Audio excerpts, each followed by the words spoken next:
comes the money. Here we go. Money talk. Here comes the money. Wealth, money, पैसा, दौलत, ये सारी चीज़ें हमें बचपन से बताई जाती कि भाई अगर तुम अच्छे से पढ़ाई करोगे, अच्छे से मेहनत करोगे, तुम ये सारी चीज़ें कमाओगे। बट मेरे दिमाग में एक सवाल आता है कि आखिर ये सारा कंसेप्ट आया कहाँ से? बचपन से मैं सुनते आ रहा था कि भाई पैसा जो है वो सरकार प्रिंट करती है, फिर बाद में उसी को वो लोगों के लिए यूज़ करती है। तो मेरे दिमाग में सवाल आता था कि भाई अगर सरकार ही पैसा प्रिंट करती तो फिर वो उसी से गरीबी क्यों नहीं हटा देती। और ये डॉलर का क्या चक्कर है भाई, कभी हम सुनते हैं कि डॉलर बढ़ गया, कभी हम सुनते हैं कि भाई कम हो गया। तो आखिर ये मांजरा क्या है? तो आज हम इसी के ऊपर पूरा डिस्कशन करेंगे और साथ ही में डॉलर की और वेल्थ का क्या रिलेशन है इसके ऊपर भी ज़्यादा ऊपर हम डिस्कशन करेंगे। और साथ ही में money can't buy you happiness जैसी फालतू बातों पर ज़्यादा डिस्कशन ना करते हुए शुरू करते हैं। सो या I am done with my weekly shopping और हम अभी देखेंगे कि दरअसल हर चीज़ का लाइक नॉट जस्ट मनी, हर चीज़ का प्राइस कैसे डिफाइन होता है। तो जैसे मान लो मैंने अभी ये क्या कहते हैं, ये न्यूटेला, ये मैंने न्यूटेला ख़रीदा तकरीबन कुछ 2 यूरो का। वैसे तुम मान लो ये डॉलर में भी समथिंग $2 का होगा और इंडियन रुपीज़ में I am not sure current क्या रेट चालू है, बट समवेयर अराउंड अगर यहाँ पे 2 यूरो का है तो इंडिया में भी कुछ 200-300 यूरो, लाइक नॉट यूरो, 200-300 रुपये का होगा। तो जैसे ये एक प्रोडक्ट है तो वैसे ही पैसा भी जो है वो एक प्रोडक्ट है। तो किसी भी प्रोडक्ट की जो प्राइसिंग है, जो वैल्यू है, वो 2 चीज़ों पर डिपेंड करती है। एक है उसका प्रोडक्शन और दूसरा है उसकी डिमांड। अगर मान लो ये 2 यूरो की चीज़ है और इसके प्रोडक्शन में 1.5 यूरो लगा है और बाद में जो टैक्स वैक्स और जो कमीशन वमीशन लेके ये 2 यूरो का मिल रहा है, इसकी प्राइसिंग बढ़ने के क्या चांसेस है? अगर मान लो इसका प्रोडक्शन कम हो जाता है और डिमांड वही रहती है तो ऑफकोर्स इसकी प्राइसिंग बढ़ जाएगी। बट अगर मान लो इसका प्रोडक्शन वैसा ही रहता है लाइक जैसा नॉर्मल आज के समय में चल रहा है, उसकी डिमांड अचानक से ही बढ़ जाती है तो इसकी जो प्राइसिंग है वो बढ़ जाएगी। ये खैर एक इन्फ्लेशन का नॉर्मल थ्योरम है, बट ये नॉर्मल प्रोडक्ट की चीज़ होती है। बट तुम कहोगे कि भाई बहुत बार इंडियन रुपीज़ में जो ट्रांजैक्शन की जो वैल्यू होती है वो काफ़ी डिफर करती है। अभी जैसे मसलन मान लो ये कोका कोला की कैन है, ये यहाँ पे मुझे पड़ी तकरीबन 2 यूरो की और यही इंडिया में मैं अगर इसे ख़रीदना चाहूँ तो ये 80 रुपये की पड़ेगी मुझे। तो तुम बोलोगे कि भाई ये पैसे का इतना चेंज क्यों है, लाइक 80 और ये, बिकॉज ये तो काफ़ी इक्विवेलेंट था इंडिया के कंपेरेटिव में, बट ये महंगा क्यों है? तो देखो, जो पहला जो मैंने पॉइंट बोला था प्रोडक्शन का, तो इंडिया में इसकी जो पैदावार जो हो रही है उसके लिए प्रोडक्शन कॉस्ट कम है कंपेरेटिव टू लाइक यूरोप या फिर वेस्ट में तुम मान लो, बिकॉज यहाँ पे मिनिमम वेज डिसाइड है लोगों की। इंडिया में I am not sure minimum wage है भी या नहीं। तो इंडिया में ये जो कैन मान लो 50 रुपये की को प्रोडक्शन कॉस्ट उसकी है, तो ये 80 रुपये में बेच रहे बाय क्या कहते हैं हम उसमें टैक्स वैक्स और उनका कमीशन जोड़ के। और रही बात यहाँ की, तो इसकी वैल्यू 2 यूरो इसलिए बिकॉज इसका प्रोडक्शन कॉस्ट ज़्यादा है, बिकॉज यहाँ पे जो रॉ मटेरियल उसकी कीमत ज़्यादा है, प्लस जो मैन पावर है उसकी भी कीमत ज़्यादा है। लाइक मिनिमम वेज की वजह से, मिनिमम वेज जो यहाँ पे 10 यूरो का है, इसकी वजह से भी इसकी प्राइसिंग बढ़ जाती है। हाँ, तो हमने अभी जस्ट देखा कि चीज़ों की प्राइसिंग कैसे डिसाइड होती है, तो वही कुछ सीन पैसे का भी, लाइक मनी का भी, जो हार्ड मनी हम यूज़ करते हैं, बट उसका जो प्रोडक्शन है वो हर देश की सरकारें करती है। उनकी टिपिकली रिजर्व बैंक या फिर जो फेडरल रिजर्व जिसे यूएस में कहते हैं वो करती है। तो उनका एक्चुअल फंक्शन कैसा करता है वो हम एक्सप्लेन करेंगे माइनक्राफ्ट से। यस, माइनक्राफ्ट से। तो हाँ जी, हम आ चुके हैं माइनक्राफ्ट के अंदर। अभी मैं तुम्हें एक्सप्लेन करता हूँ कि आखिर कंट्रियों का सीन कैसे चलता है। तो जैसे मान लो कि ये जो इलाका है, ये वाला ये जो तुम्हें सफ़ेद बिल्डिंग और ये रेड कलर की ये जो बड़ी बिल्डिंग दिख रही है, ये है एक सेपरेट देश। और ये जो तुम्हें वुडलैंड का जो चीज़ दिखाई दे रहा है, ये एक सेपरेट देश। तो हम इन दोनों देश को एक इमेजिनरी नाम दे देते हैं। जैसे ये हो गया नवी यॉर्क और ये हो गया अपना क्या कहते हैं वुडलैंड, ये वुडलैंड। तो इन हर एक अपने देश की अलग अलग बैंक है। जैसे ये वुडलैंड बैंक है, वुडलैंड बैंक मतलब अभी अपने स्टेट बैंक वगैरह कितनी है, ये वुडलैंड की रिजर्व बैंक है। और वो जो थी वो नवी यॉर्क की रिजर्व बैंक थी। तो दरअसल इन दोनों बैंक के पास अथॉरिटी है टू प्रिंट द मनी। तो हर मुल्क के पास जैसे अथॉरिटी होती है वैसे इन्हीं मुल्क के पास अथॉरिटी होती है। तो इनमें से ये लोग 3 to 8% जो मनी जो ये प्रिंट करते हैं वो हार्ड कैश होता है, और बाकी का मनी जो होता है वो बाद में बैंक्स के थ्रू जनरेट होता है। वो थोड़ा अलग कंसेप्ट है, वो उसके लिए बैंक्स के लिए एक सेपरेट वीडियो बनाना पड़ेगा, बट अभी हम आजकल सिर्फ हार्डकोर मनी की बात कर रहे हैं।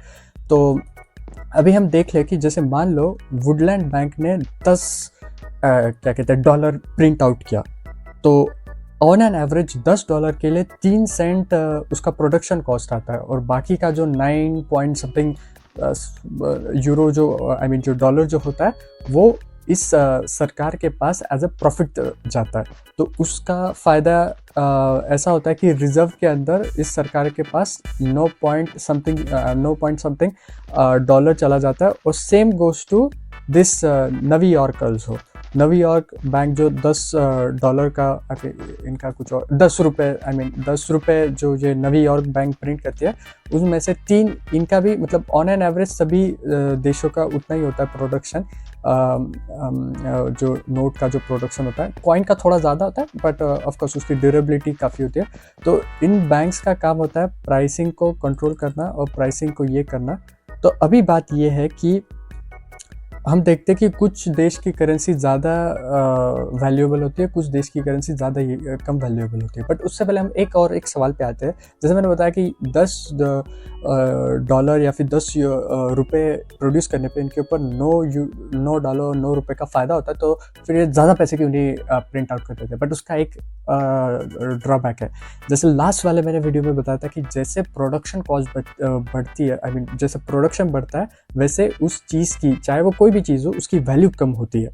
तो अगर एक देश अगर कुछ ज़्यादा ही मान लो पैसा प्रिंट आउट कर ले, तो उस पैसे की वैल्यू ही कम हो जाएगी।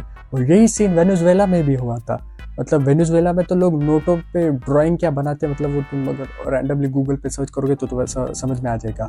बट पहले तुम बोलोगे कि भाई ऐसे हर देश के पास कैसे क्या अथॉरिटी है। बट पहले क्या सीन था, पहले करेंसी नोट पे गोल्ड का बैकिंग था कि भाई जिस देश के पास गोल्ड एज ए रिजर्व होगा, उतना उस देश के पास लाइक नोट छापने की एक तरह से तुम कह लो लाइसेंस है।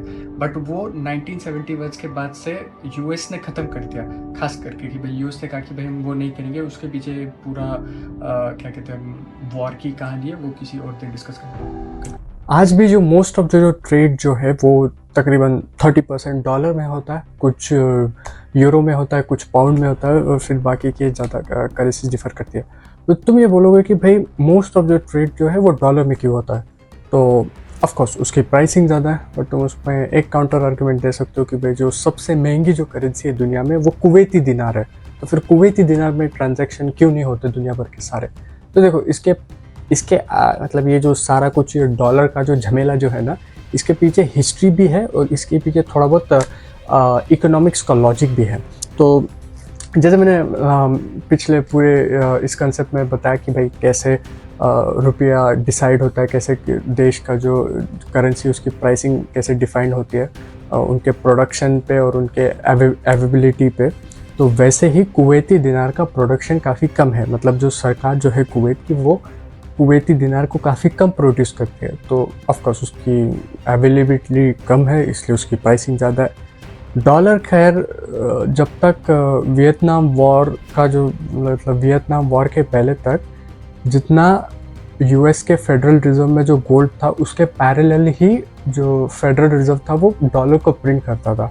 बट वियतनाम वॉर में तुम्हें पता है वियतकॉन्ग वालों ने अच्छी खासी लगाई इनकी तो फिर जंग हार गए ये लोग, तो इनको काफ़ी भारी लॉसेस झेलने पड़े यूएस को। तो उस लॉसेस को कवर करने के लिए इन्होंने तब से डिसाइड किया कि we will not link this dollar thing with the gold. So तब से इन्होंने ही खुद से डॉलर को मतलब उन्होंने कहा कि we will let the market decide the pricing of the currency, so they let the dollar in the mercy of the market.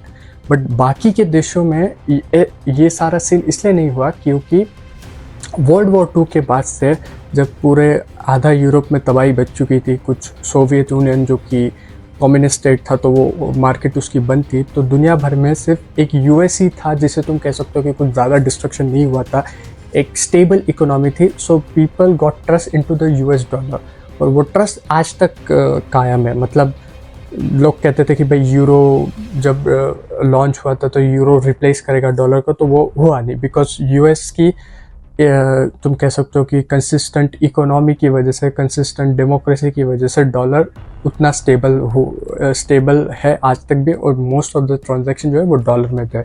उसके 2-3 रीज़न है, एक है इकोनॉमी, दूसरा है वर्ल्ड वॉर 2, और तीसरा है कि जो बड़े जो ऑयल नेशन जो है जैसे सऊदी अरेबिया जो है, सऊदी अरेबिया सिक्योरिटी फराम करता है, लाइक यूएस जो है सऊदी अरेबिया को सिक्योरिटी फराम करता है, और बदले में जो सारी जो तेल की जो डील है वो डॉलर में होती है। तो ये सारा इकोसिस्टम पहले से ही बना हुआ है, इसलिए डॉलर का डोमिनेंस ज़्यादा है आज की तारीख में। और जो फिलहाल जो मार्केट में जो हवाएं जो चल रही है कि भाई ब्रिक्स वाले अपनी करेंसी लाएंगे, या फिर चाइना वाले जो उनकी जो युआन करेंसी उसको आगे लाएंगे, तो देखो ये बातें लाइक कहने में अच्छी लगती है, बट वो क्वाइट कह सकते हो कि तुम वो पॉसिबल नहीं है आज के सिनारियो में देखते हुए। बिकॉज एक टाइम वो भी आया था जब लोग कहते थे कि भाई यूरो रिप्लेस कर दिया डॉलर को, बट इतने साल हो गए अब तक यूरो ने रिप्लेस तक नहीं किया है डॉलर को। आज भी 30 to 40% जो ट्रांजैक्शन है वर्ल्ड का वो डॉलर में होता है। तो ये कुछ सीन था करेंसी का। Hope you like this video.